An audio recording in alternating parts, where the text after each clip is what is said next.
All right. Welcome to the meeting this evening. This is the Park and Rec Committee meeting. It's Monday, April 15th. And I'd like to call the meeting to order. And what we'll do is we'll do a quick roll call. So if you could give us your name, we'll start with you. Jacob Paul? Amanda Cahill. Larry Schultz. Mary Larson. Terry Cope. Cam Wright. And I'm Melissa Swanson, the staff liaison. Okay, thanks everyone, and welcome to Cam and Jacob, who this is their first official meeting. Thank you. Thanks. In our agenda tonight, the first item of business is the approval of minutes from the last regular meeting, which was on March 18th. Do I have a motion to accept those minutes? I'll motion to accept. Okay, motion by Terry. Is there a second? Second.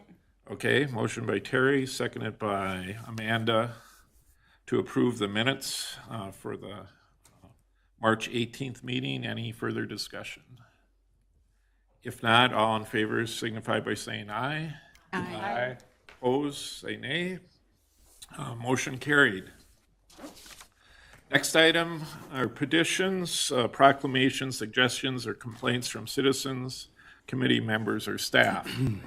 For our new members, this is a time when if you heard something from a neighbor or picked something up or you have something you'd like to bring before the group, this is the time to do it. So anybody have anything? I have just a quick note that there's a lot of interest in Deer Run in the new playground equipment going in. I was going to touch on that as well. Oh, Okay. Positive, negative, They were neutral? surprised or weren't sure what was going on. I think a combo, not knowing, Okay. but if people didn't know the park, I mean, literally there's rusty metal on, like, but if you knew the park, people were kind of in the know of this was in the process, which goes to the point I was going to bring up. Word travels fast that I'm on the committee. And it's the other park in Deer Run that I've been yielding concerns about, or time frame on the other park. So we could talk about that a little bit. Is that the one by 13? That would be the one by, like 14 T-Box. Yeah, The little tot lot. conveniently close to my house. Okay. Which, That's the one like on the far end of Deer Run, right? yeah, kind of where that, I'm not sure, is it Carriage Drive or Yeah. goes towards Victoria Elementary and pops into Deer Run right there? That park. That's think- the one that's got people's interest now. Yeah. Now they saw the other one bulldozed. I think the timely to bring up, because I think as we'll get later in the agenda, one of the items for the coming year is to talk about the process, about how we go about engaging the public and what goes in those parks. And I believe at that time, there's also chance for discussion on, which parks come up. I can say historically, at least 6 years I've been on this, is we've taken a look at individual parks, and there has been, and this probably will change as we look at doing things differently. But in the past, each year a certain park came up based on how long it was, and that was the process that was used. And in the past, the park director met with people in that neighborhood to see what their interests were, and then came back to this committee, and we made a recommendation to the city council. Now, this last year, we didn't have a park director and didn't quite follow that process, so that's one reason that we've talked about, let's define the process, and just because we did it one way before doesn't mean we will do it that way in the future. Let's talk about what's the best way to do it. True. So, thanks for bringing that up. Yeah. I did have one other one that Sure. I was emailed from somebody from the Lake Bridge neighborhood that, once again, we're traveled fast. And I was hoping Greg was going to be here because I would pass it over to him on this one since he lives in there. But back to the connecting the trails. I know somebody had worked really hard on that, and she is maybe no longer on the committee. Maybe from what I took from the email. But they just want to make sure that progress she's kind of being the lead on that.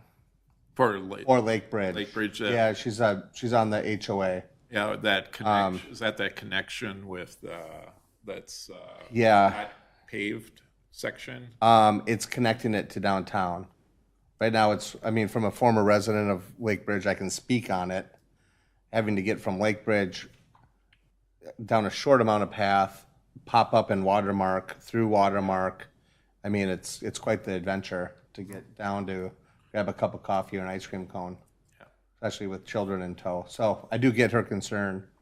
But I did say that I would. I said I do see it on talking about trails and stuff that was maybe on today, reading through my stuff, but Just a historical perspective, again, I believe that this group has come up with I think it was 4 or 5 key trail connections, and that was one of the top ones. okay. So it's on the radar. We've always, I know Alyssa's probably going to talk about it as she does the orientation here, so we'll probably get into a little bit more about how we came up with those. But other items that, Have one more. okay, good. And it sparked me because of the reading through the agenda notes for today was the ice rinks at the rec. I'm heavily involved in hockey with my kids, so once again the word traveled fast. I got a lot of inquiries regarding the ice rinks. Human nature from their side is it's embarrassing. It's representing this community. When we have other communities come in, we can't lease the ice out. Like mid-season when people are paying $650. Minnetonka's willing to pay like $600 an hour. And we're not even in consideration for that because of the ice melting and miserable Zamboni, bad coils, maybe language that nobody knows, but it's not good. So I'm feeling those because of my connection to the CCHA and Holy Family, and so that's all I have for now. But I did see it in the notes, so it did spark my memory to make sure I brought that up for the people that had asked me to Yeah, keep it on the front. That's what this is here for. Yep, I knew that. And Thank you. I have just a question, follow up on that topic, Alyssa. We talked about last time, and you had mentioned that, we have a lease, and I think you're going to explain this in your presentation. So maybe I'll just save it to there and ask my question then. But Yeah, we will be going through a tad bit on the lease structure and just the overall structure of the rec center, and a bit later during the orientation. okay, The I'll overview. I also say we will be going through trail gaps as part of that too. So Okay. we'll cover all those, and I know exactly the one that you mentioned. Committee member will put that up and make note of it then too. Okay, we'll talk about it then. Yeah, other items that people have picked up. Yes, Alyssa. I have a few for the committee. Just a quick update. I like to bring any upcoming events that are coming to and just some other promotions or just otherwise city updates for the committees. So the first one is Earth Day is April 22nd, and there is going to be a community walk that's being held here or at the Bayfront Park by City Council right before their council meeting. They're just going to walk, pick up the trails alongside this trail, the regional trail here. So if you want to join them, please feel free to. Otherwise, let's hope for good weather and find just some areas around your neighborhood, sidewalks, trails, and just get outside. It's beautiful weather, it has been, so just make sure we're all getting out. Another one, and I know I mentioned this last time, but can't advertise it enough, but our spring and summer recreation brochure is here. You should have gotten it in your mailbox. If you haven't, it is available at the Victoria Recreation Center as well as at City Hall. So make sure you have your copy and look at all the variety of programs that we have coming up this summer as well as our summer event series. And then last is an update on the Parks and Recreation Director. As I mentioned at our last meeting, we had that position reposted for the director position. I've loved being here for almost a year now, but I'm sure you probably want somebody official in this seat, and we definitely need that director person here guiding the ship at the City of Victoria. So I'm pleased to announce that we do have a new Parks and Recreation Director. Her name is Jenna Smith. She comes from the city of Bloomington as the recreation supervisor for almost a decade there and has years of experience. She also represents the western side of the metropolitan area at the Minnesota Recreation and Parks Association. She is also recognized at the national level in that association too, and we cannot be more excited to have her start. Her official first start date will be May 13th, so she should be here in May, and then obviously we'll play tandem for the first couple of meetings, but then she'll be your staff liaison moving forward. Wonderful. Great. Thank you. Anything else?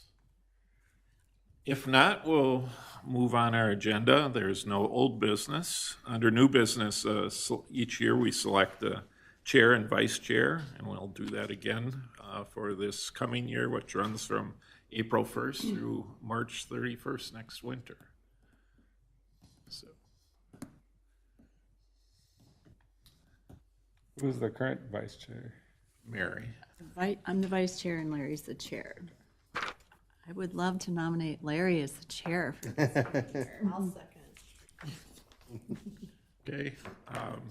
Are there any other nominations?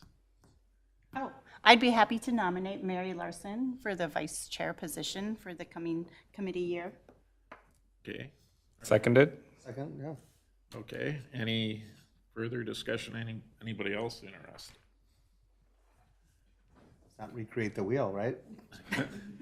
Okay, well, if there aren't any others, there's a motion in order, and so somebody did you make that a motion? Okay. You nominated somebody. We have nominations. Yeah. Okay, so we need a motion. Oh. So I would motion to select Larry as the chair and Mary as the vice chair for the committee year upcoming. Okay, is there a second to that? Second.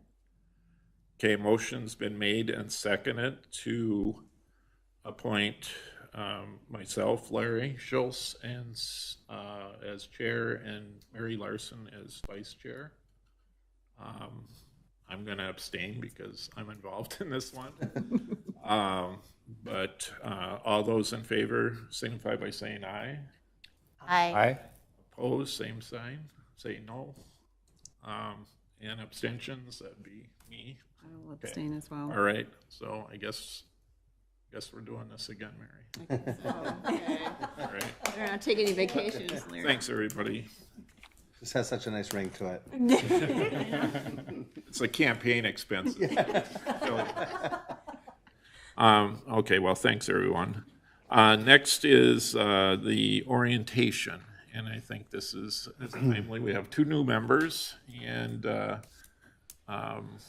Amanda, you're relatively new. You've been on a year or so. This will be good. So Lissa's going to lead us through an orientation here, and please feel free to ask questions.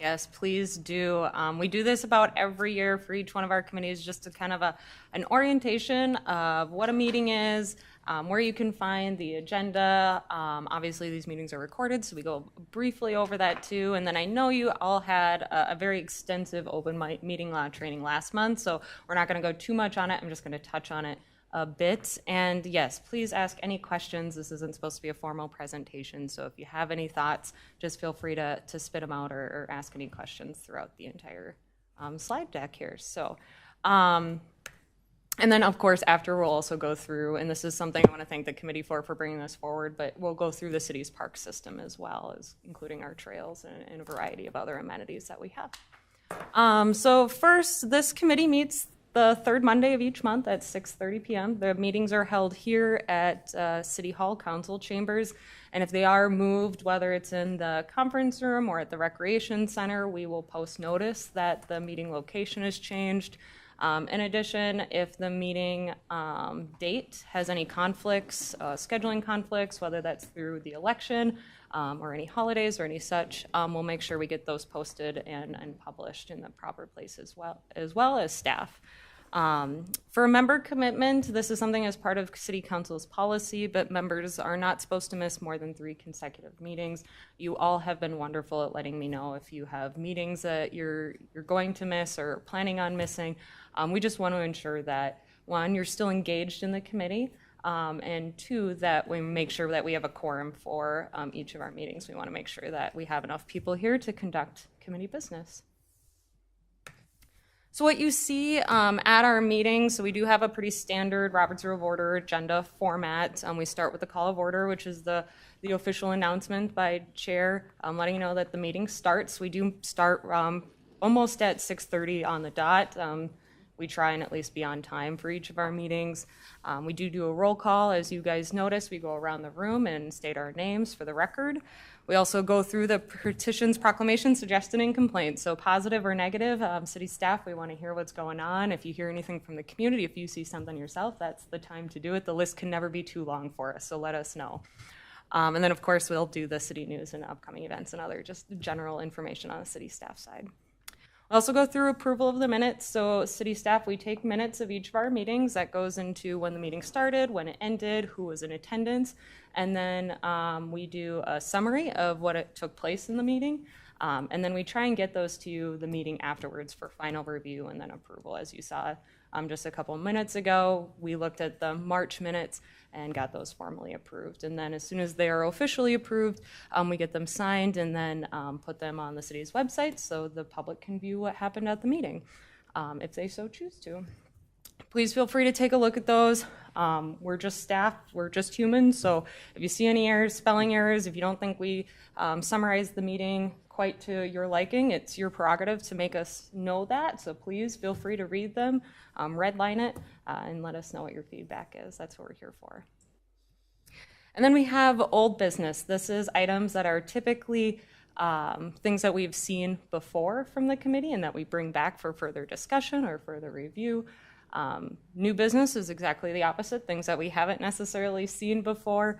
I will say sometimes we do go out of order between these two things. Agenda item for tonight, 6.3, which is the work plan.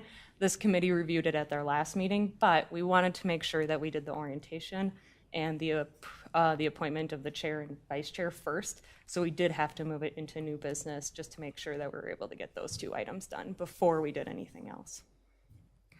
And then other business, more or less miscellaneous, if there are things that we didn't necessarily catch, if there's things that we want to make sure we bring to a following meeting, this is definitely, in addition to the petitions, proclamations, suggestions, and complaints, another opportunity to do so. And then probably the least favorite item is adjournment for each meeting. So where can you find these? Obviously, as you noticed, city staff, we send you an email, a message out giving you directions or a direct link to the meeting agenda as soon as it's published and posted. We have to, by law, the open meeting law we talked about, have to publish our agendas 3 days before each of our committee meetings. So that's this meeting, our city council meetings, planning commission, or any other meetings that take place in the city.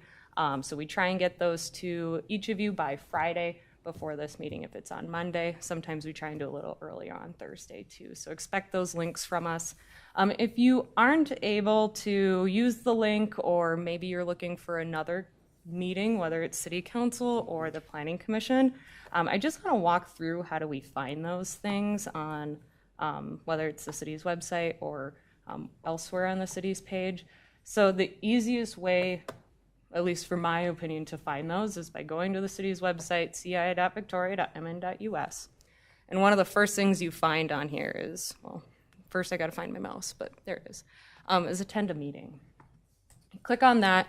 It gives you a pretty good description of everything that happens at meetings and what to look at, how do you attend. But that big first link right ahead brings you to the city's online meeting portal. This is really the city's one-stop shop for all public meetings. If you're looking for any agendas, any minutes, any videos, anything related to any sort of city meetings, it's going to be found on this site. It tends to be pretty easy to navigate, although on mobile it can be a little bit more trickier, but more or less on the right side you can see a calendar. You can scroll through. If things are shaded, that means there's a meeting there. If it's underlined, that means it's a link, so you can click on it. It goes right to that meeting agenda, the video if it's available, if it's already happened, as well as minutes if they've been posted. You can see today's meeting, we have this right here. It has a little camera thing saying that it does have a recording. And then you can also see that we're now live because they're watching us right now. I won't click on that because otherwise we're going to get weird feedback. But more or less that is how that works. And I'll click on this one because this will bring us to the agenda. So you can see what you saw, what gets sent to you, what also is printed in front of you shows here. Any of these are links which will bring you directly to those items so you can review them hopefully easily. You can see you can click up on these tabs. There's a video if we wanted to watch the video of ourselves having this meeting, which would be odd, but you can do it. And then if we go back a little bit to a meeting that's already had minutes approved, you can see that the minutes tab is now there. So you can click that and also view any of the minutes that are on that meeting. As long as you're on this, Alyssa, Yeah. I did notice something on page 7 of the agenda, Yes. or just like spelling or, so I don't know if you want me to talk about it now or hold it for later. Either way. Is that the work plan? Yes. Let's wait till we get to the work plan. Okay. Thank you. Just help with clarity later on. Yeah, no, that's great. So like I said, these are live broadcasted and they're recorded for on-demand viewing later. You can watch them either on Mediacom Cable Access Channel 8, that's our PEG channel. So they are there. You can also watch them on that agenda portal that we just saw, as well as the city's YouTube channel. All of it's hosted there for live and then on-demand streaming. So the reason we bring this up is just when you're in this room, especially when that on-air light is showing, and there's a videographer, Josh, sitting in that room, there's a high chance that this meeting is being broadcasted. So just remember that cameras are pretty much always on, microphones are always hot. So just watch nonverbal cues, verbal cues, just anticipating that this is being recorded and shared publicly. And before I actually skip on to this one, the second bullet point is probably the most important, and I know Josh is probably thinking about this right now as a videographer, is when you are planning on speaking and you want to speak and make sure the public can hear you, make sure you're speaking directly into the microphone. We try and make sure that the microphones are pointed at each of us before we get the meeting started, but just be cautious of that. We want to make sure that viewers at home or viewers watching it later are still able to hear us. And like I said, we'll do a brief touch in open meeting law, although you all covered this pretty extensively with our attorneys last month. So just as a simple overview of what an open meeting law is by definition, is it really is just a law that requires that meetings of local governments, public bodies, are to be open to the public. On screen, there's about 3 basic purposes of the open meeting law. The first is to prohibit actions from being taken in secret. The second is to ensure the public's right to be informed. And then the third is to ensure the public to meaningful participation in the government and government process and decision making. Who does this apply to? It applies to us sitting here. It also applies to City Council, Planning Commission, Senior Advisory, any sort of local government body in the state of Minnesota. School districts also have to abide by the open meeting law. Fire relief associations, EDAs, HRAs, et cetera, have to abide by this law. And it also follows outside of these walls too. We're obviously sitting in council chambers, we're being recorded, we're following the steps, but this law follows each and every one of you when you walk outside of here. So if 3 of you decide to, after the meeting has adjourned, go walk over to Vic's, have a really good burger, and start talking about committee business, 3 of you qualifies as a quorum. Therefore, that is a meeting. You're talking about government business, and that is a violation of open meeting law. That doesn't always have to be just right after the meeting or right before. If you were at the Lions Fish Fry this year and 3 of you started talking, 3 or more of you started talking about committee business, that would also be a violation. If you went to the coffee shop or Ruby's Roost, started talking about it, or at your house, wherever, making sure that there's not 3 of you talking about Parks and Rec related business, that we just have to make sure we're following those standards. It also follows us on a digital realm too, so emails, text messages, social media, phone calls. If y'all 3 are texting each other about committee business, violation of open meeting law. And it also goes in the game of telephone too. So it's called, and I know they probably talked about this, chain open meeting of violations. So we'll pick on the Larry, Mary, and Terry group because it's easy. But let's say Larry has a phone call with Mary about something related to Parks and Recreation Committee business. That is not a violation because it's just the two, not a quorum. However, then Mary calls Terry and has the same conversation and shares the same information. That is a group of three, even though they're not sitting next to each other or part of the same dialogue, because it is a chain reaction, is still a violation of open meeting law. So just a brief overview, but do we have any questions on that or just comments or thoughts? All right. Well, that is what I had on that other part of orientation. What we'll get into now is the park system overview, and just to give us a brief glance of why we are known as the City of Lakes and Parks here in Victoria.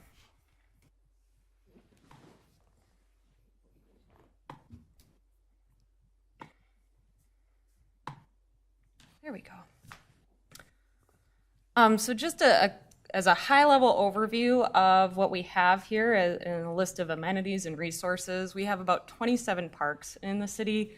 A lot of those are neighborhood parks. When we think of neighborhood parks, it's things like Deer Run 1, Deer Run 2, the Lake Bridge Neighborhood Park, Lake Town, Madeline Creek Park, those parks that are really geared for residents within that neighborhood.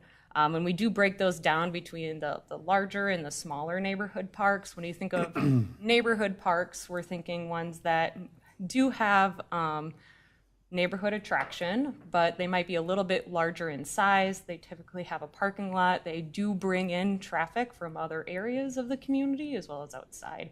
I'm going to use Lake Bridge as a great example. It is a neighborhood park. It was built within that neighborhood for that neighborhood. Majority of people that use it are Lake Bridge residents. They have trail access, sidewalk access, the typical amenities that we see for those spaces. But in addition, they do have soccer and baseball fields, which attract more people outside of the area. We do host programs in that space, so ample parking is needed for that park. Whereas Savannah Valley Park, small, more or less tot lot, does not have parking, might have street parking, but more or less just is made for people walking and biking to that park. Oops, skipped ahead. Maybe, there we go. We also have about 53 miles of trails and sidewalks, almost split evenly between the two. Trails are city maintained, sidewalks are not city maintained, just to clarify those two. But when we look at the entire city trail and sidewalk network, or just residents, more or less, people just think about it as pathways of connectivity. I have about 200 acres of parkland, so within those 27 parks, we got about 200 acres of parkland that are dedicated to them. And then when we think about just general open space, park space, whether that's outlots alongside trails, alleyways, just those natural alleyways, we're looking at about 613 acres of open space. But we also don't live in a vacuum, and we also have wonderful recreational and park programs outside of the city of Victoria, meaning the city-owned parkland and trail amenities, and we have wonderful, like I said, partners. So we do really want to make sure when we're looking at a comprehensive view of the city of Victoria, we're including those community amenities, things like Carver Park Reserve, the Arboretum, their trail networks. Deer Run Golf Course is a recreational amenity, so making sure that we're including that within our list too. So within everything, including privately owned spaces, we have 46 parks, 100 miles of trail and sidewalk, over 5,000 acres of parkland, and about 600 acres of open space. And then we always like to do some comparisons. So I did want to bring you some national comparisons. And I also will say, I will send you all this slide deck because this is a lot of data. I love data. I think a lot of you do too. So if you want to take a look at this a little bit further, I'll send this all to you after the meeting. So we just like to make sure that we're comparing ourselves. We're seeing where on a national level, what does a park system look like? Even on a regional level, we want to make sure we're either above or at least average when it comes to our park amenities. So when it just comes to how many parks we have, we're well above the average. On a national level, there's about 2,000 residents per park. If you look at cities that are more of our size, it goes a little bit down, 1,200 residents per park. Market cities, so the area around us, Chanhassen, Carver, Waconia, we have a list of 15 cities that we consider our market cities that are similar in size, growing, somewhat rural, somewhat suburban, very similar to the city of Victoria in many ways. So we like to compare that. There are about 500 residents per park, and then we're sitting at 407 residents per park. I also like to do parkland. So this is acres of parkland per 1,000 residents. Again, we're well above the average at 18.2. So just hitting the ball out of the park here when it comes to these statistics. We also wanted to show some of our more specific park amenities. So residents per playground. We're also well above the average on that one. We have significantly more playgrounds within our park system versus the number of residents and compared to our national average market cities and then more similar sized market cities. Diamond fields, ball fields, softball, baseball, kickball, more or less. We're about, again, well over the average, so 786 residents per diamond field. Obviously, we're a baseball community, baseball state, so this definitely showcases here. Tennis courts, we're actually a little under on this one. So we're about 1,000 residents per tennis court. As you see in our market cities, we're getting closer to the 3,000 residents per tennis court, and then obviously so on and so forth. Basketball courts, still above average on these. We're at 1,500 residents per basketball court.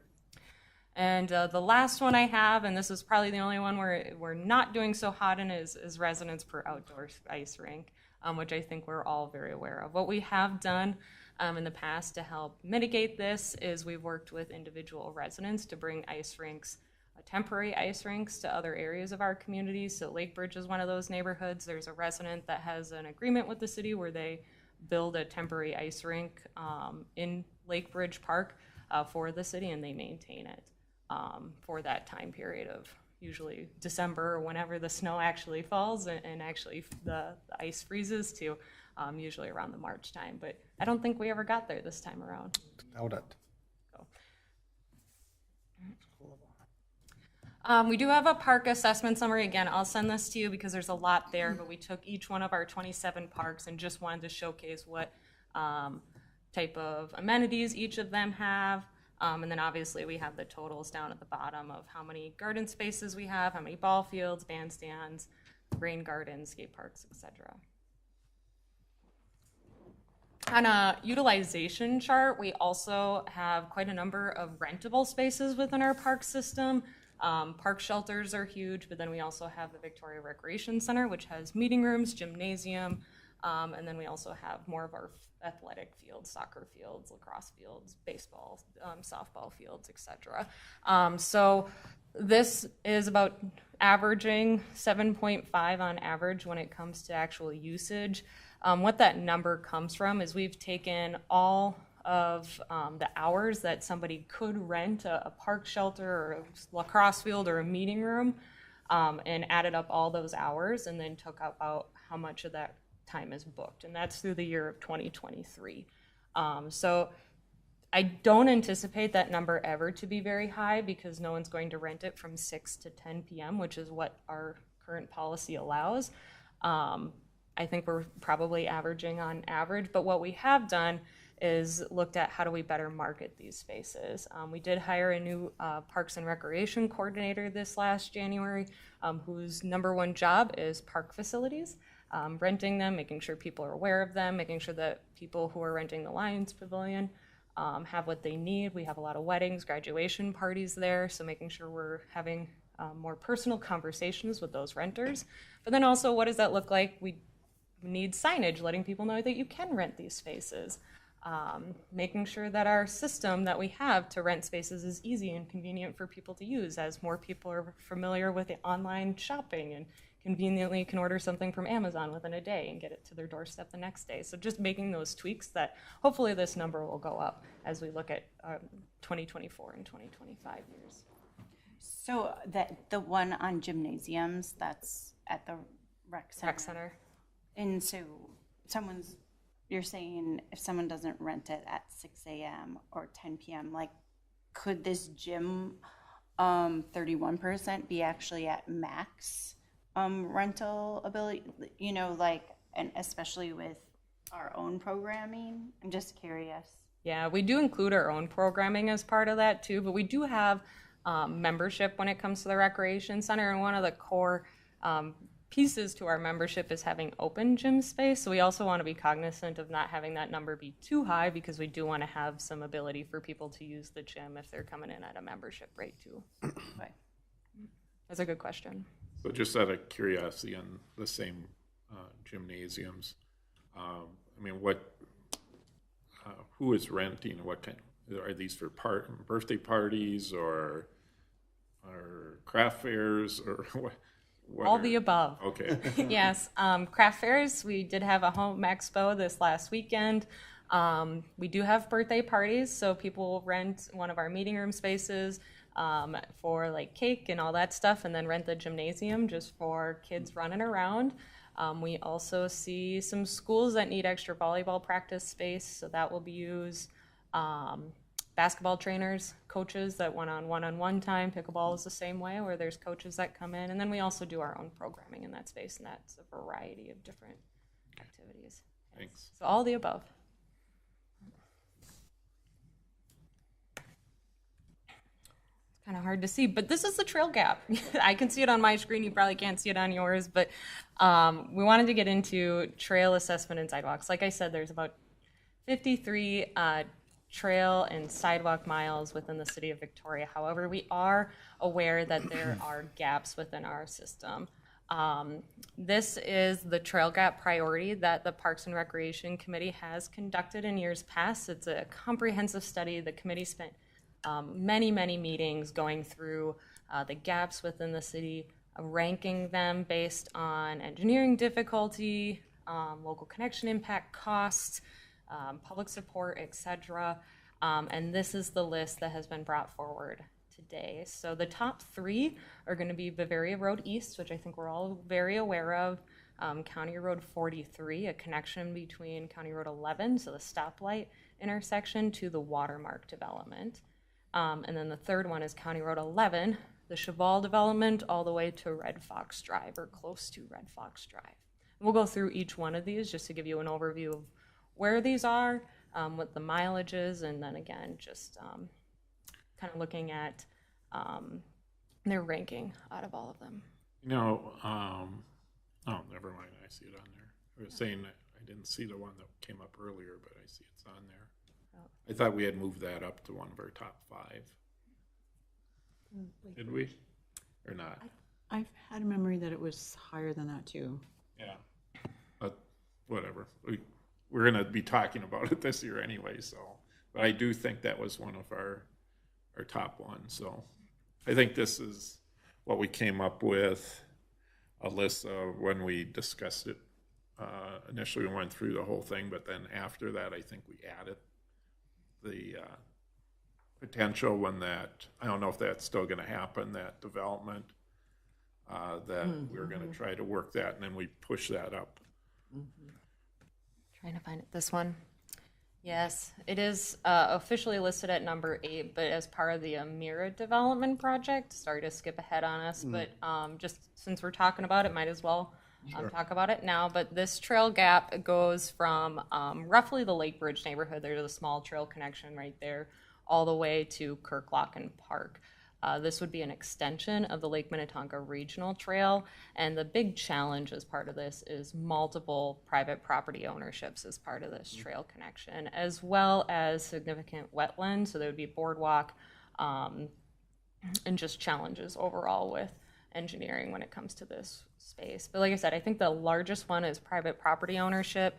I don't have it on the screen, the individual lot lines, but if you can imagine from here, pretty much all the way to here is one parcel, so one property owner who is looking at developing into what we're calling the Amira project, which is more or less a senior living facility, active senior facility. And obviously that hasn't come to council on a final application level, but I believe it might be coming to them soon. And if they would choose to do that, part of the agreement would be to build out this trail connection as part of that development project. So with that, we would only have probably, I'm trying to think if there's 5 different property owners on this site. One of them is the city, so obviously we'd only have 3 other property owners to deal with if this connection came through. But that's still a challenge, and we'd probably just work with them on more of a development level instead of trying to gain private property access. Okay. I guess tonight we're not going to be going through these, but I'm pretty certain that this one was higher.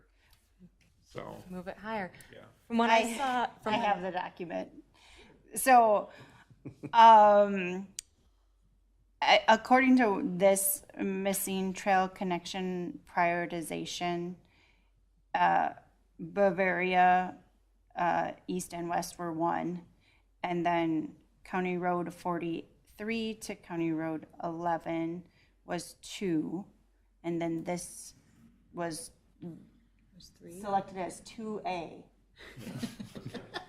So, and then County Road 11 South, which I don't know which one was that, was 3. That was the Chevelle to. So, well, yeah. okay. So, this is from April 22nd, 2019.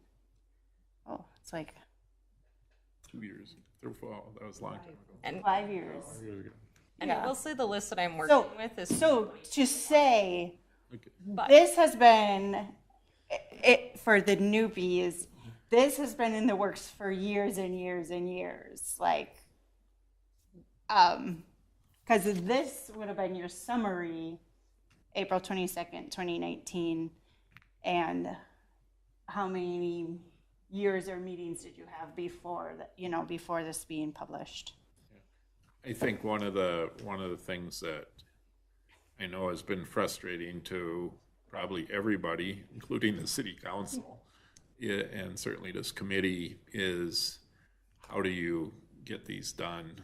And part of it is it's unbelievable how expensive this is. I mean, we're talking millions of dollars to complete these, probably if we want to do them all. Yeah. And I know the council has struggled with how do we fund these, and they've set aside certain funds each year, at least historically they have, to build that up. But it's going to take years to get enough to complete certain ones.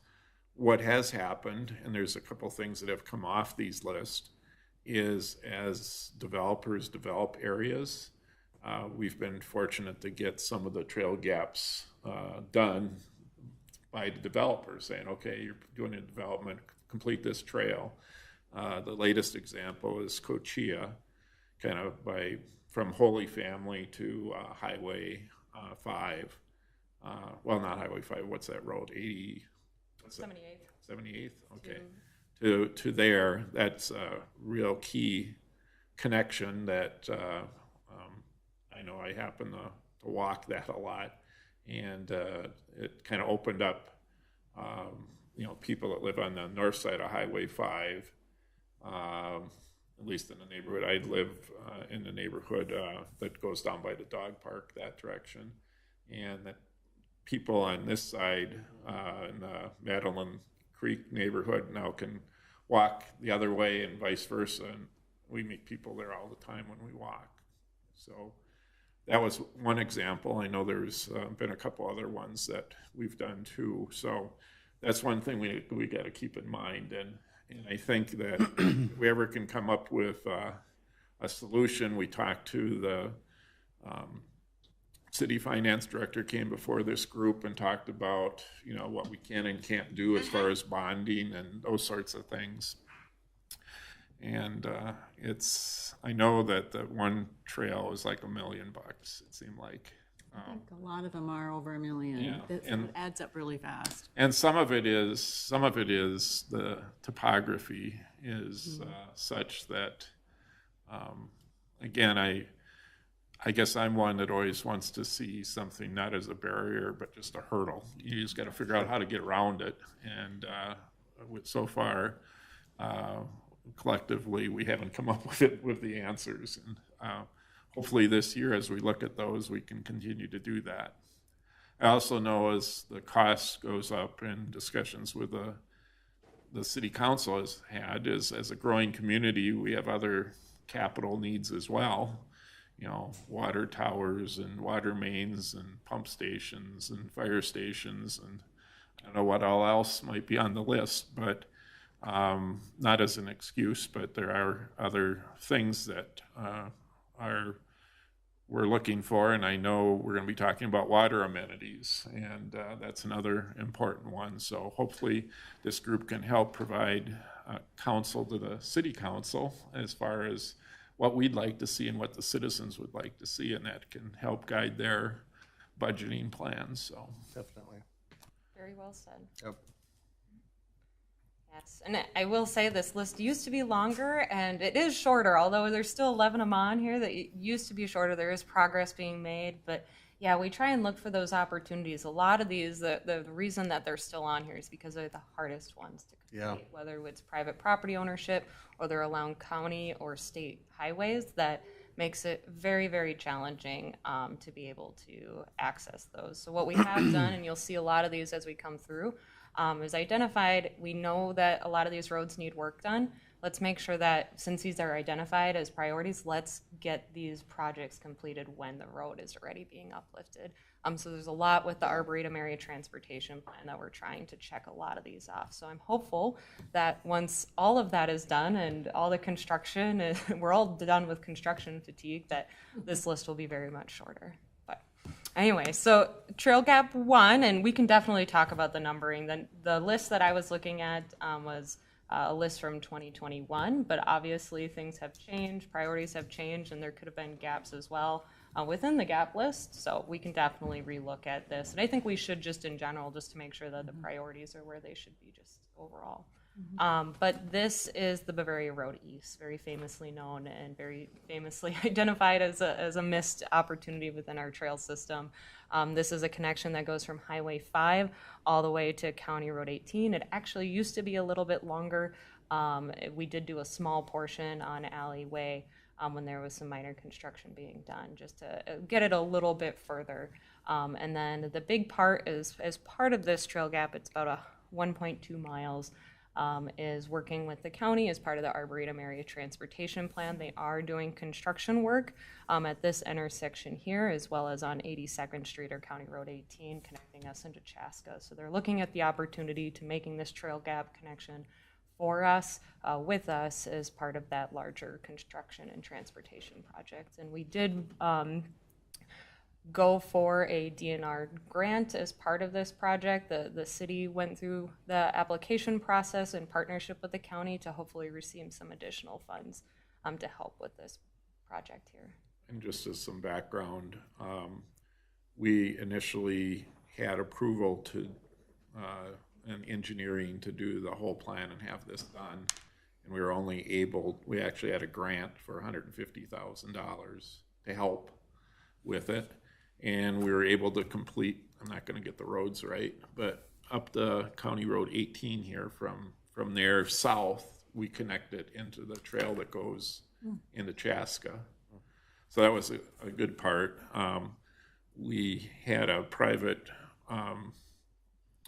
party that owned some property that we needed a right-of-way that the city wasn't able to secure. And so we had to send the money back to wherever we got the grant from. And now we're making an attempt again, as Alyssa said. So hopefully this time we can get it through and get the grant and work with the private owner and get that done. So that would be a key one because it would connect that whole area in a more direct path to, got to get across Highway 5, but once you get across there, you have access to the Arboretum, you have the access to the Minnetonka Trail, and right into downtown too from there. So. Yeah, so the second one mentioned is a little bit smaller, so just under half a mile, 0.4. This is also something that has been worked on in the last year. We've been able to just do a little snippet of it. Prior, you would have this connect to this trail connection here, which is along County Road 43, just south of the Watermark development, just to orientate you. And then it goes all the way to County Road 11 or Victoria Drive. We were able to do the Greencrest connection as part of this, so there is going to be, it's not completely completed yet, but it will be finalized this year, a sidewalk connection from the intersection to this neighborhood here, the Greencrest neighborhood. So we have a little bit shorter length to go. This one does have significant challenges just based on the topography of and the layout of this site. Little history with that one as well is the thought process in that is that's a key connection to Lions Park, and the thought was, kids going to play baseball or whatever the activities are going on at Lions Park. It would be nice to have a trail for them to go, a direct trail. You can get there going a long way around, but that was the thought process there. And the other thing to note is none of these neighborhoods that are to the west of that, Lake Bridge, Watermark, Rhapsody, Ambergate, have connection to the rest of the trail system. Whether it's that Lake Bridge connection that we were looking at earlier or this one, these are the two routes that will be able to give all those neighborhoods direct connection into the rest of the trail system. So that's why these are very much priority. Trail Gap 3 is somewhat to the Red Fox Drive. Red Fox Drive is actually a little bit farther south on this map, but there is a trail connection that already established through this neighborhood. But it is about 0.3 miles that connects into the trail connection alongside the Cheval neighborhood. It is a little bit challenging. Obviously, it shows that there's maybe more trail connections here, but that is Deer Run, and that is the Deer Run golf cart area. I know people walk it. However, it is not city trails. We do not advertise it as a space for people to walk, and so having a direct trail connection for residents in this area is key.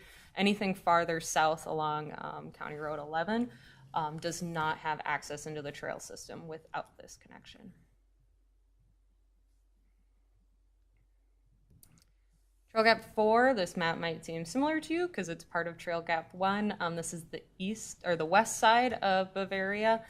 So as we were looking at before, the east trail connection is on this side, but the west side, there is a couple neighborhoods that do not have trail connectivity. If we would be able to add this, we would be able to provide direct trail connection for several of those houses, residents, and neighborhoods. Number 5, this is a paved portion of the Lake Minnetonka Regional Trail. This is already a trail, however, it is a gravel portion of the trail. If you walk heading east, starting at the plaza here, you will be able to note that starting right around the Steiger Lake Fishing Pier entrance all the way to Rolling Acres Road, it is gravel. So it was part of this committee's decision to want to pave that and put that as a priority. This is also something that we would be working with our Carver County partners as well as the Three Rivers Park District, as this is not a city trail, but obviously, and rightfully so, a priority for us.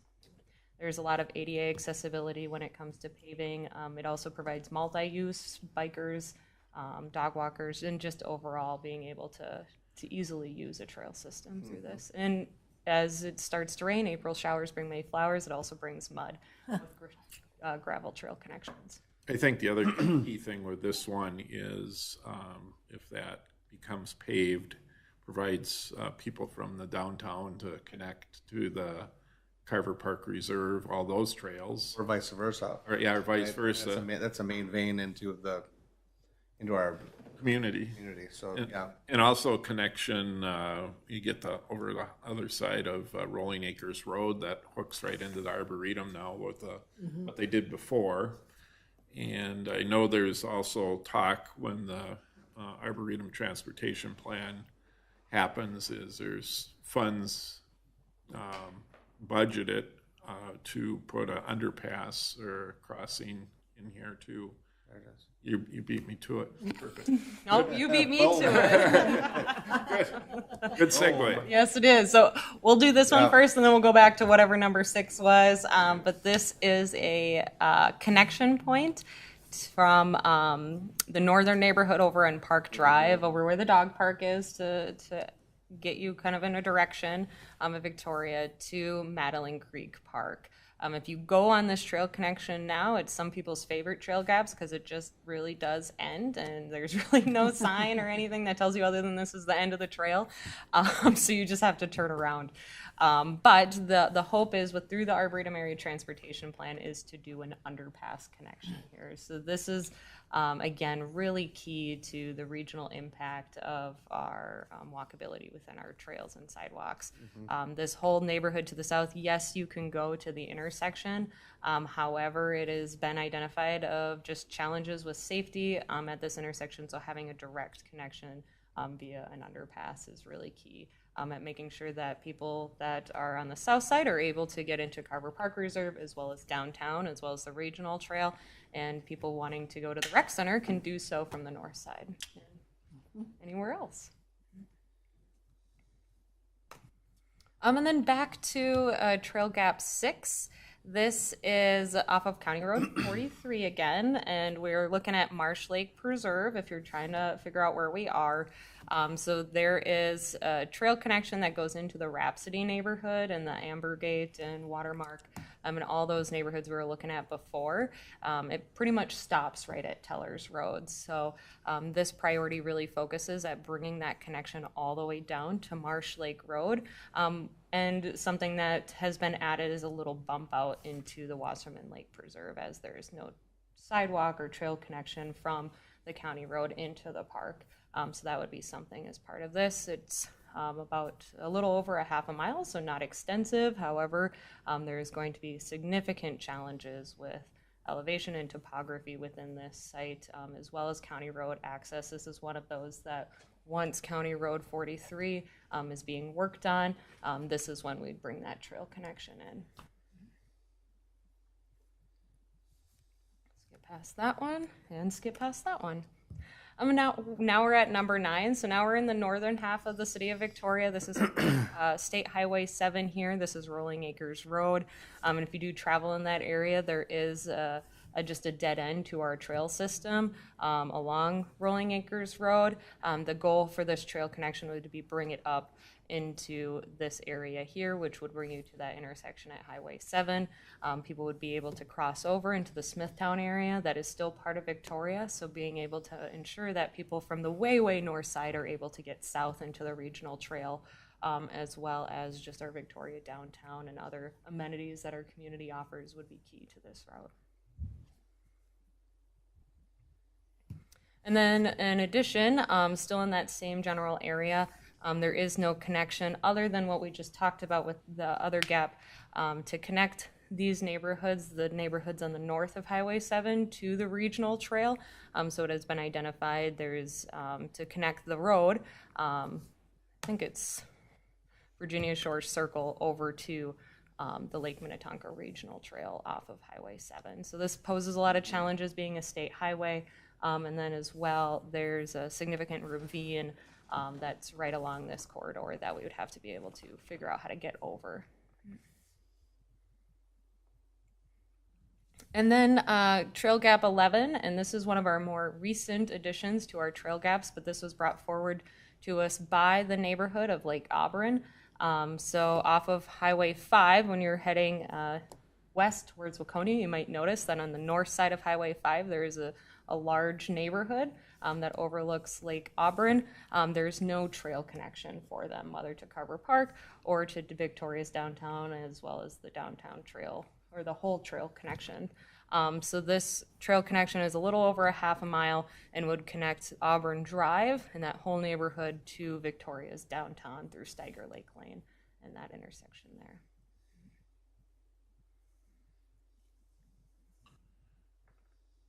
Questions on trail gaps? Well, I know there's a lot of questions on trail gaps, but any about just what these trail gaps are? All makes sense. All right. You know, when we ranked those years ago, I mean, I think one of my first meetings was ranking the trail gaps in 2019, and I was so overwhelmed. But, you know, one of the things we talked about was the complexity of the topography, the engineering, but also how many residents were impacted. So, you know, an area that was maybe 20 residents versus an area that was maybe 100 or whatever was going to have a difference in our ranking system too. So that's kind of some of the way that we went through the ranking system when we did that 4 years ago now. So That's a good point. there's a Yeah, lot. I mean, that makes sense. I mean, there's how many people on that set of 5 and 300 houses in Lake Bridge? You know, I don't know exactly, but yeah, totally makes sense. And I think, Topography is a big, Topography is complicated and it's expensive. maybe the city of Lakes and Parks, we have those wetlands and the lakes. Right? So, and the key is the development, take advantage of development and the road construction. definitely. Then you can tie them all together. It's a lot easier to do it to start with than to try to, you know, have somebody 15 years from now sitting in our chairs with another trail gap wondering, What did these people do? Yeah. What did they talk about 15 years ago? It's funny as you see the development coming down County Road 11, down from the elementary school, all those new houses that are going in, you see the trail coming down and it stops. But it's just great because you know that all that development is going to keep coming south. And so it's great that we're having those developers put in those trails as they're developing those properties. So eventually that trail will go all the way down in Hook and Nechaska's trail system. So. And I think that's key to the voice of this committee is new developments get brought forward to this committee through sketch plat, making sure that that is a huge priority for us as a community to make sure that we're identifying sidewalks, identifying trails now when places are being built rather than having this conversation in 10 years or so. 100%. Yeah, let's jump over to the rec center then. So the Recreation Center in Victoria was originally built in 2002. Some of you may remember it being called the Field House at the time, and sometimes still known as the Field House depending on who you talk to, but it is now named officially the Victoria Recreation Center. It has a variety of amenities, some that I have on the screen, like we have 2 ice arenas, we have 2 full gymnasiums, we have a couple meeting rooms, a fitness center, and a walking track.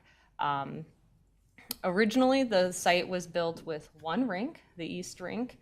It did not have any meeting rooms, and it had a real lack of office space and storage. Hence, then the school district coming online, they needed additional sheets of ice. They also wanted some meeting room spaces for their hockey associations and whoever is coming on board. So they came to the city and we authored a deal or an agreement of sorts to build a second sheet of ice attaching it to this building. So now we have 2 sheets, the last one being the West Rink, which the last agreement with the school district was done in 2009 as part of that. The meeting rooms were also built as part of that. So we have a multi-purpose room, which previously was the daycare room. And then we also have a meeting room that was built offside the lobby, which is now called the lobby room. And then we've built some additional offices as well as part of this whole changeover in 2009. So the other piece to note about the Victoria Recreation Center, that it is City Council's policy that the Recreation Center is to be self-sufficient, meaning that unless directed, that no city taxpayer dollars are to be used to fund this site. So it is strictly run through the partnership with the school district, as well as membership and programming fees. That explains a lot. Truly, it does. So it is a big piece to this building. Yeah. The school district partnership, like I said, the contract, the most recent one was in 2009. The school district, as part of that, fully manages the 2 rinks that we have, as well as the concessions stand. So if you enter the Victoria Recreation Center, there's almost a clear line of when the city's run space ends and the school district's space starts. And it's almost like we go from carpet to tile flooring is when that changes. So as part of that, the city operates the front desk, we operate the fitness center, we operate the 2 meeting room spaces, and that's available for rent, as well as the gymnasium. So we host a lot of our programs out of those core areas, as well as the lobby, but that's more of a shared space because we do know that people use that space for hockey games as well. And then, like I said, the school district manages the ice rink. They also do any of the scheduling for that space. So they'll manage the hockey associations. They do have a full-time ice rink manager that manages those pieces, as well as they have 1 maintenance staff that is key to making sure that their side, as well as our side in some areas, is maintained.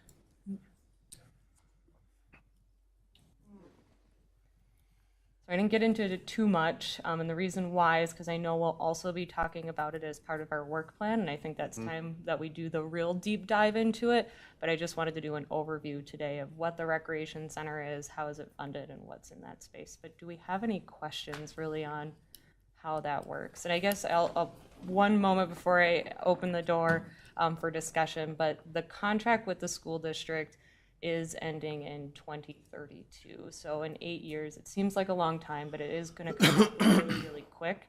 Hence the reason being part of the work plan and having the committee be key to the planning the future years is why we've included it this year, because we really want to get started, lay out a plan. And so when there comes to long-term maintenance, or if we want to make major changes, we can start budgeting and funding that now rather than a year before the school district leaves us. Super smart. Who owns the building? Is it the city or the school district? The city owns the building. Sorry, I forgot about that piece. Yep. The city owns the building. It's through more or less a lease agreement that the school district manages and owns the 2 rinks. And then they also sublease without subleasing to Holy Family for one of the rinks. So Chaska Storm is out of the west rink, and then Holy Family is out of the east rink. So with the issue that Cam raised earlier, and I think I brought up last time, and I think Greg the month before, so we got the hat trick there. Good. Three See what you did there. I like that. The question I have is, we know it's a problem, and we know there's a contract, we know there's several parties involved, but what's the solution? And great that you mentioned that.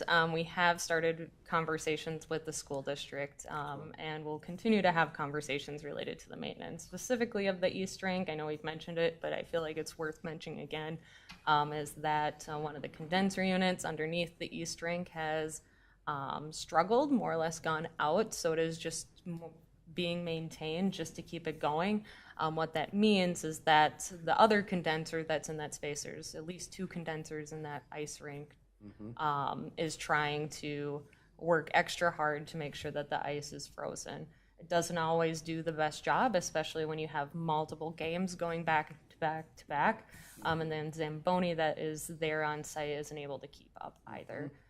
So it really leads to puddles in certain areas of the rink, pucks slow down, skaters have to go through slush, so there's just some concerns when it comes to the, Slush and concrete are a problem on skates. yes.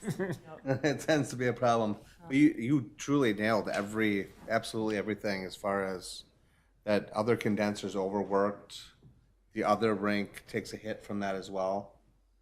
The boards on the Storms rink are not flush either, which has caused the glass to shatter in that corner and unable to be replaced because it just can't, because it's now at an awkward angle.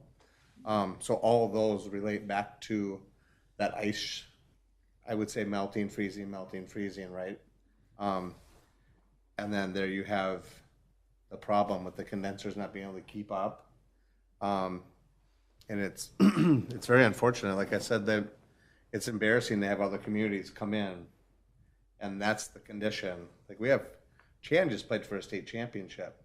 Holy Family's right there as well. They have two really high-end schools as that their home rink. You know, that district needs to be held accountable for that, and they need to come to the table and correct it, because they are under a lease till 32. What happens when Chan moves into their new rink that they were approved for? What happened? We're stuck with what's left behind, and then it's on our dollar as Victoria because it's our building, it's our sheet now. Their lease is up. So, to your point, to get ahead of that, I think is awesome. But to keep grinding that school district is a major thing, or we will get stuck with those bills. It's like having a bad tenant in your apartment, and they just leave everything disheveled and walk away, and you never hear from them again, and you have to flip the bill for it before you get your next renter in there. I mean, that's exactly it, and we're going to get stuck with it. And it's not carpet and paint this time. It's kind of it's going to be a big check. Somebody's going to have to write to correct that. Otherwise, it'll be unusable, and you'll have nobody there, and it will sit empty, and we'll have to play floor hockey. You know, we truly will. That will be the thing. Holy Family will find a new place to be.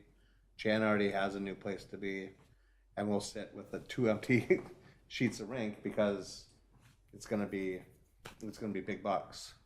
So I think it's really good that it's on this agenda, and I think we just stay on top of them, like Alyssa said, and that's it's really a big draw to that rec center, and everybody in the community knows that. Everybody here knows that. So, no, I'm happy to see it on here, and it's I'll leave it at that, but it's a good thing. Who manages the contract with the schools? It's in both the city and the school district. So they have a finance and facility operation manager, and then obviously we have a city manager and then the Parks and Recreation director.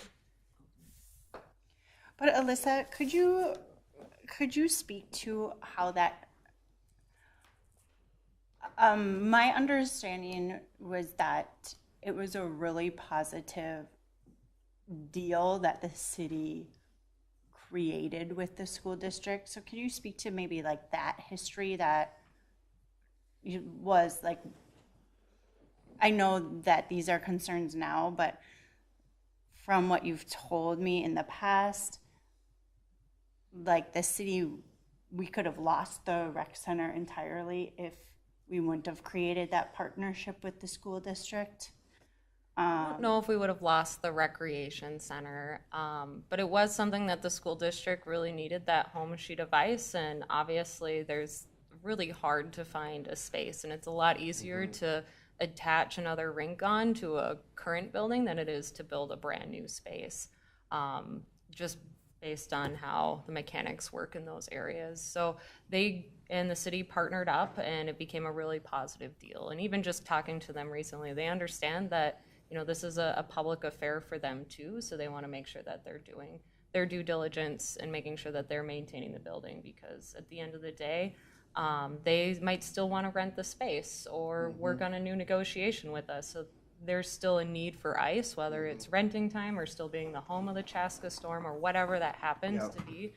So they know that, you know, this has been a really wonderful deal and a great space for both of our areas and communities, and they want to make sure that we're continuing that forward.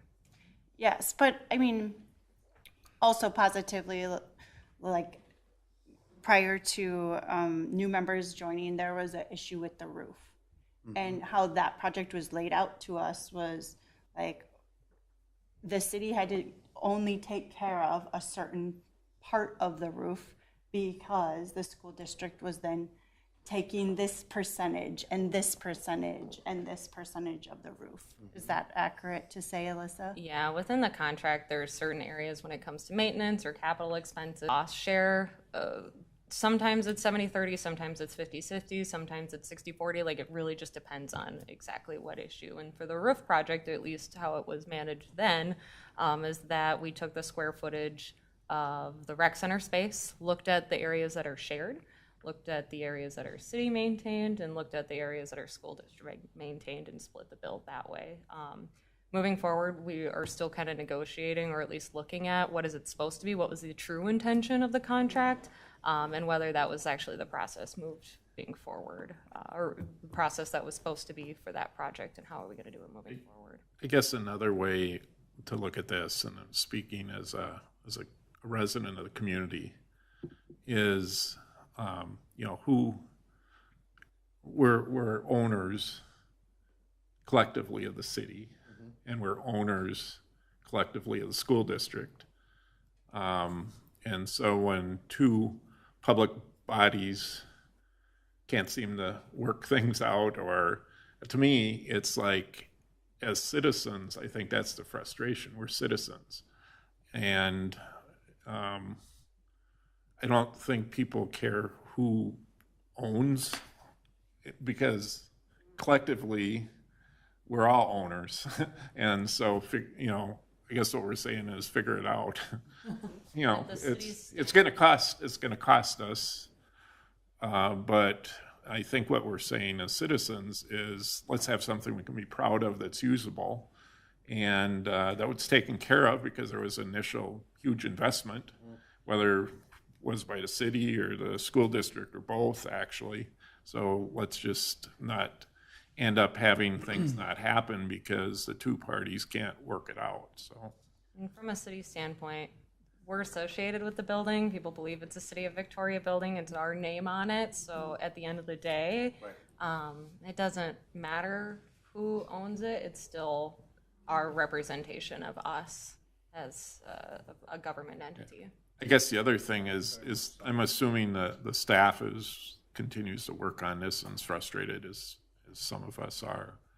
I guess if there's a way that we can help as citizens, whether that's, you know, show up at a school board and do that, or you'd rather just handle this staff. I think there's many, again, I'm not a hockey person, but I've had hockey people talk to me, like talk to Cam and talk to Greg. And, you know, I think it's becoming a bigger deal, and I don't want it to get out of hand, but it will probably get out of hand if it's not addressed. And we don't need that. We can, you know, do this in a way that makes sense for the community and in a calm and worked out way, because Yeah, and I think part of it is the community doesn't know right what was just said, right? They don't know it's on school district, right? yeah. But what they do know is those two sheets of ice are extremely important to the CCHA hockey community. I think we're now somewhere in the top 5 largest associations in the state. So go down 2 sheets of ice would be, it's already hard enough to get scheduled on ice time with the rinks that we do have between Chaska Community Center, the Vic, and that's kind of where we bounce around right now. The sheets that Chan is going to build is going to help immensely with ice time. But once again, to lose those in the community would be a tough one. It really would be a tough hit. When did the compressor issues start? I would say personally, I would say at least noticeably 2 years ago. The puddling, the slush, the literally gaps of cement where players literally like just boom once they hit the cement. Zamboni's in miserable condition. That's on them too. I just think the management and the care of it has been very poor from their end as well on taking care of those 2 sheets of ice. So Alyssa, I guess if there's a way we can help, let us know. Exactly. Wonderful. Thank you all. And be able to spread the word, you know, if it is a school board meeting, to let those other people know that, you know, there is you can do something to help help us out, and that's show up at this meeting if need be. That's all I. Well, to keep us on time, We've blown that already. I know. I just briefly wanted to go through some community engagement pieces. We did do a park survey back in 2023 just to do a double check. How are we doing? What are we missing? What do we need to improve upon? The recreation center included in part of that. And I just did a quick summary of community engagement. However, this is not even close to the amount of input. Like we had hundreds of responses to this survey. It was very well done. I really appreciated hearing what the community thought about our park system and areas that we can improve upon and things that they really enjoyed. So just to kind of go through what are we doing well, and I'll send this to you so you can look at it in more detail, but the amount of parks, obviously we are well above the average and the statistics show that. The marketing of our parks, we were really able to leverage communication so people are aware of it. Community programs, more of our special events, those larger events that bring the community together. Light Up Victoria, our truck rodeo, classic car nights, obviously that's not a city thing, but it's associated. And then opportunities to experience nature. That is a huge one for our community, being able to get outdoors, walk outside and still feel like you're somewhat in the country or in the nature areas without necessarily being as part of that. What can we improve? Refresh our parks and park facilities. We have a lot of them, but making sure that they still feel new or maintained well. So making sure we're doing a better job at refreshing our current park areas. Connecting communities together, trail and sidewalk. We just spent a lot of time talking about that, making sure people are able to get to those wonderful resources. Develop a sense of place through our parks, making sure that if you're in our system that people know that you're in the city of Victoria. So what branding can we bring into our park system, either through signage or just how our parks look.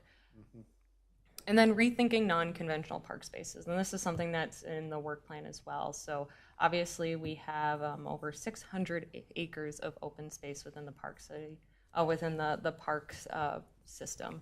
How do we leverage that? What do we do to make sure people are still feeling connected and engaged without it necessarily being that 5-acre square park? So is it, educational signage that we can include that talks about tree plantings that are in the area, or maybe a swing, or just something small that we can include within our park system that's not, again, within that larger square park.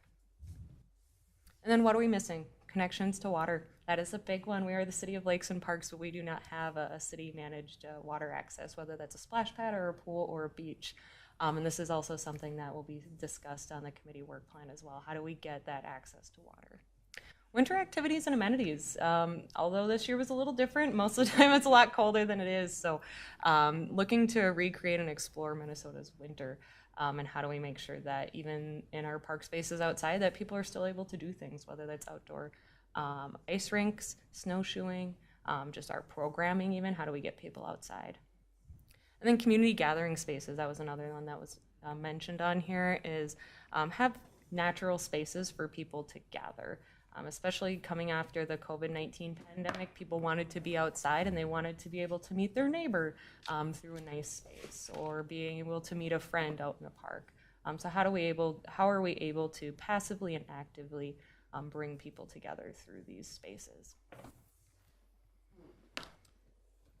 And with that, I think that might be all I had as part of this presentation. So thank you all for sitting as part of that. But do you have any overall questions on anything we in more detail? And if you do have any questions or you think about it tonight, send me a message. I'm happy to talk about this stuff further.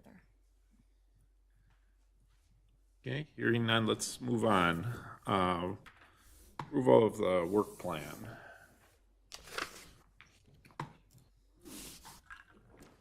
All right, I think this one's back at me. So each year, City Council asks for each of its advisory committees and commissions to review and create a work plan, really a guiding document of what is the committee going to be working on through that upcoming year. And what council does is they look at it, they approve it, they tweak it, they formally adopt it, and then we are heading off to the races. We're going to get started and start working on some of these things after they go through it. We do a 6 months check-in in them, and for our time frame, because we start in April, our 6 months check-in is about in October. We get to tell council the things that we worked on and how much progress we've had on our work plan for the last 6 months.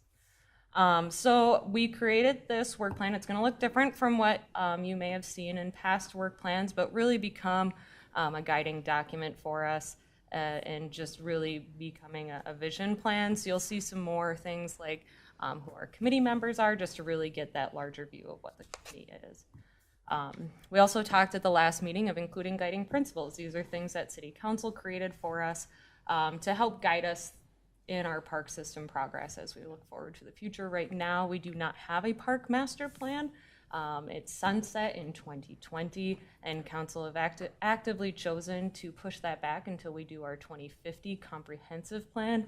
A lot of the items that are part of a park master plan and a comprehensive plan match up, so they felt like to save taxpayer resources as well as time management, to be able to bring those two together as one project.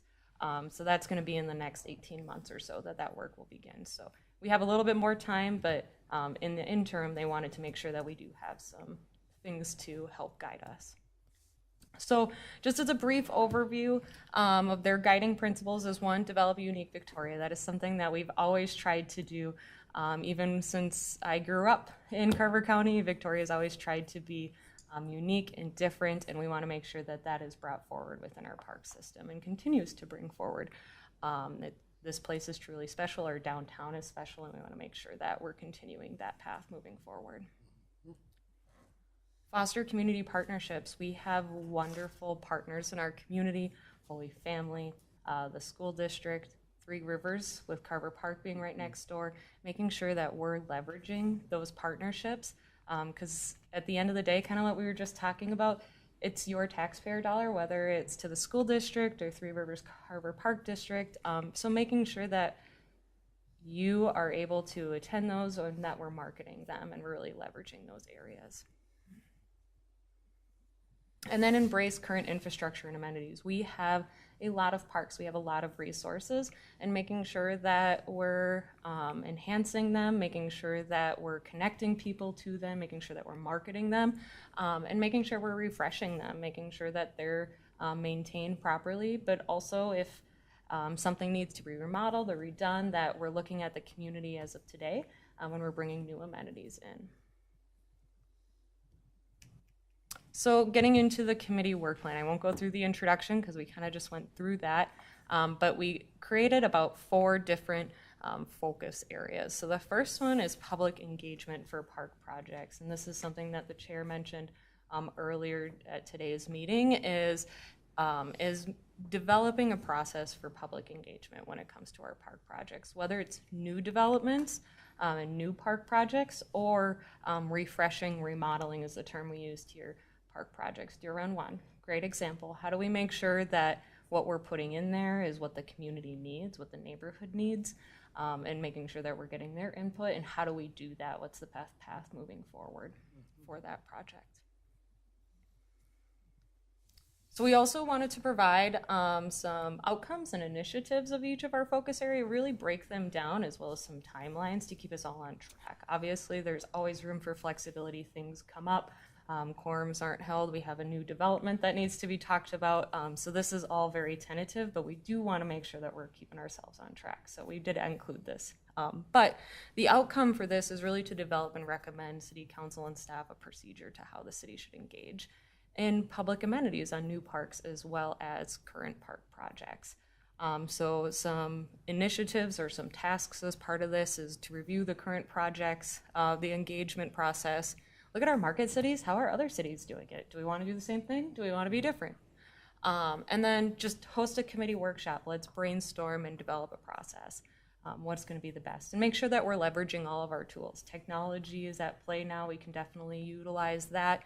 We're also doing a mobile city hall this year. So how can we utilize that to bring people together? So how can we get creative, make sure that we're really hearing from our residents for these projects coming in? The second focus area is West and South growth areas. This is probably the most exciting of the initiatives because it's really a no man's land. We're talking about the wild, wild West. of Victoria. So Victoria is geared up to be the largest city in Carver County when fully grown out. We have a lot of growing left to do. And when we do grow, we want to make sure our parks stay front and forward as part of development. We want to make sure that when developments come in, we're telling them where our park's wanting to go, not them coming to us and telling us this is the last parcel left, so we'll give you a park here. So we're flipping the script, and we want to make sure that we're talking about these areas now, rather than when they come to us 10 years, 5 years, whenever that happens down the line. So as part of that, we have two outcomes. It's recommend guiding principles for parks for future growth areas, similar to how council did guiding principles, really get that set, and then recommend a list of preferred water access locations in the city, which will also be very fun. We do know that Pearson is on our horizon, Pearson Lake. That is a recreation lake. That could be a wonderful location for water access. One of the locations for water access, we can talk about multiple locations as well. But making sure that we're looking at those areas and pinpointing out this is where the best space will be for that. The focus area 3 is what we're titling Moments of Delight. We have a lot of those open spaces along our trails and nature areas that are what we're titling underutilized. They're still in our park system, and we want to make sure that we're capitalizing on them. So what does that mean? How do we do that? What are areas that are in our community that maybe don't have quick access to parks, but we can still provide park amenity-like features near them through or alongside our trails or just in open spaces that we haven't before. We also have several nature-focused parks, Goodman, Salters, Allegheny, that either have trail or don't have trail and they're just an open lot. How do we use those spaces? What do we want to do with those spaces differently? Do we want to talk about, like, if you go to Goodman, it might just be an open lot, but a lot of people use them for bird watching. How do we capitalize on some of those spaces and bring more people to them for different types of recreational amenities? So going through, what does that look like? The outcome would be to develop a list of potential underutilized spaces throughout the city. That could be a focus for us in the upcoming years, and then work on a plan to improve those spaces, including outlots alongside trails. What amenities are we missing? What could we include? What are some of those small things that would just make people, as soon as they come across them, spark with inspiration or delight? And then this is also where the trail gap priorities come in as well. This is a huge area that we want to make sure is still at top of mind, especially when we're talking about all these transportation projects that are coming forward. Obviously, development is not haltered, so making sure that we're still looking at our trail gaps, making sure we're still looking at our trail network and making those connections.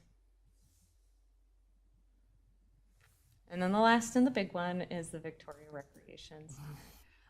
So making sure that we're getting community feedback, because we do want to start planning for the future of this space today and now.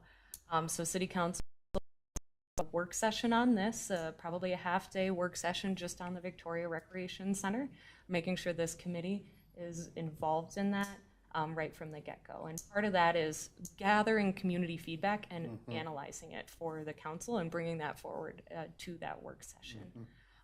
So what we have is some outcomes as well as just initiatives or tasks, is obviously create that analysis report of community feedback, and then host engagement events and work as community ambassadors. That's a piece to this role, as being those community eyes and ears to gather feedback from residents, as well as some core focus groups.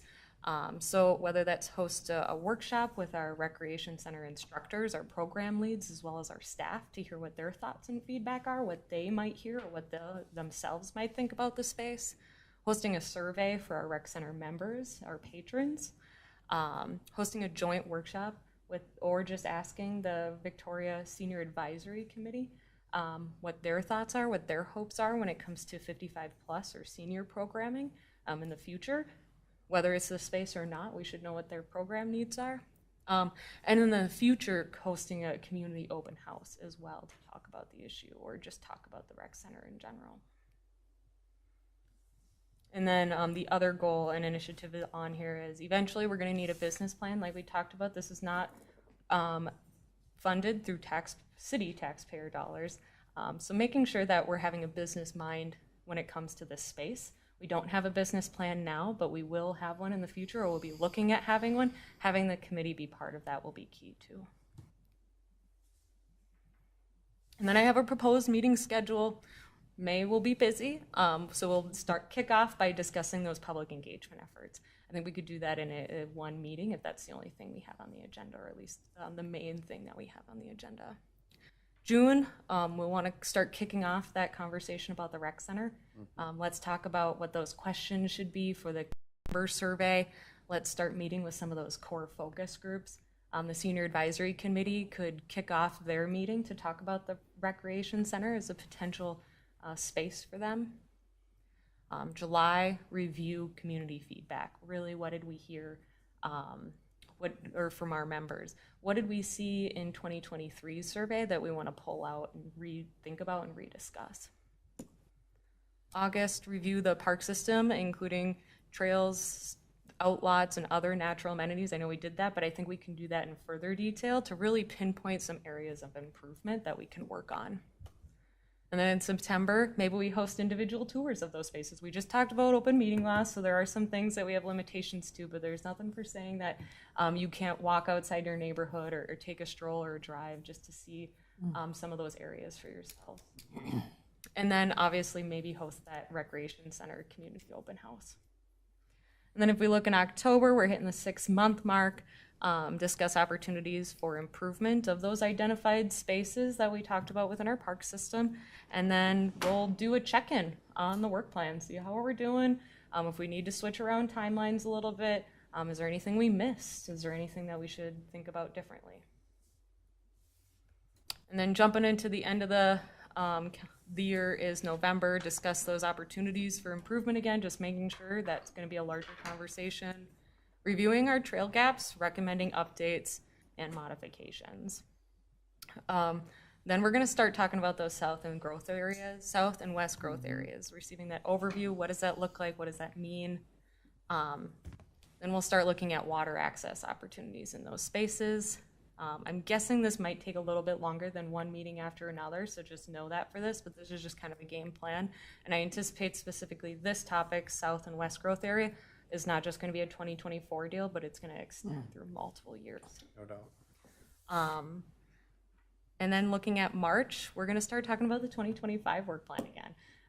It's going to go by really fast, and it's going to be exciting. So we'll have new things that will come up and new items that we'll want to bring to the table when it comes to this. So with that, any questions, thoughts, concerns, adjustments? I just have one question about Jenna's start date and our May meeting is, can you flip back one screen to the proposed schedule? So, discussing public agenda efforts and discussing the rec center open house. If she starts on the 13th, I definitely want to make sure that we're getting her input on this process, because I think it's great to get somebody new coming in from the outside who's been in other cities, has worked with other rec centers. She's going to have new ideas, right? So I just don't, our meeting is only going to be a week after she starts. So I'm just a little concerned about, are we going to have enough time for her to really be acclimating herself before we're jumping into this stuff? Or the timing is just, it's really rushed for her, but I really value getting her input, particularly with the public engagement effort. I think just hearing what she's done in her roles in her cities elsewhere, I think is going to be really important. I love that, and that's something that's definitely part of making sure that we're keeping that under consideration. The one thing we want to make sure that we do is we also have enough time to do everything else. So that was kind of the reason we put that up at the front. But what we can do is we could maybe switch June and May, so we could talk about what some of those questions are for the Victoria Recreation Center. I think we have a really good pulse of what those questions or the themes of those questions should be. And then at least for June, then we can start really talking about what are those public engagement pieces. So we could just flip those two and start having those conversations then. But we could still keep it for July. Maybe we have the survey open a little longer. The Senior Advisory Committee could still meet in June and talk about those things related to programming efforts of the rec center. We can just flip that a little bit. I think that you raised a really good point, Mary. And I think the idea of flipping those might be a good thought too. The other thing to keep in mind is, we're going to try and stick to this schedule, but as we know, as we have discussion at one of those meetings, it might spill over into the next one because we might have additional questions or more information needs to be gathered or whatever. So want to try to stick to a schedule so we get things done, but we don't want to be blind to the fact that we just got to get it done. Even we would rather have a great product than a crappy one. So I have a couple questions. One, so this goes to council and it kind of guides our work. Does it also guide like the director's work in terms of like, is she gonna come and set her own work plan? No, she will not be able to set her own work plan as part of the committee work. This is the committee's work plan, and as part of staff, as we aid the committee. So we'll bring forward the agenda, making sure that we have the research bringing forward, like I'll discuss May as an example, public engagement efforts will be the ones that bring the Market City forward. So it somewhat does direct their work, but they also have a million other things going on outside of this committee that obviously they'll be able to mold and shape and direct that are outside of these areas and outside of the committee in general. So, for example, like looking at the host a member survey for the Vic Rec Center. So do you envision staff drafting those questions, but then us getting the opportunity to review and edit before that is posted out to either members or the community as a whole or whatever constituent group? Yeah, I think that the core thing would be developing the core themes. We have communication staff that are experts in data gathering, surveys, how do you word things, that's really their bread and butter, and I think we want to defer to them as really the experts in that, but I think this committee should really discuss on what do we want to know. Is it a level of maintenance? There's a period, there's part of that, but also that's not necessarily the future. So making sure that we're thinking through some of the key themes and how do we then craft questions around that. Without leaving topics out that we want covered, Absolutely, right? yep. yeah, I think I think I know what you're getting at. And I also think it's wise to, before you do any survey, is what do we want to know? And then when we say we want to know X, Y, Z, then let the experts come up with how do we gather that. I think it's okay once they do that to just show that to us so we can say, yeah, I think that would answer our question. But I don't see us as being ones that are going to wordsmith, the individual things unless we feel it's not getting at the root cause of the problem. So, yeah, I think we should review it, but I also think we need to depend on staff. And our key part is going to be, what do we really want to know?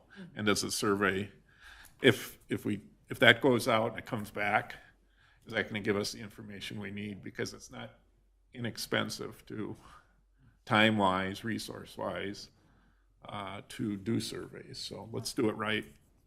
So, Yeah, my understanding is we're gonna come up with the topics at A, right? And then they'll be the wordsmith in the equation, right? And then kick it back to us.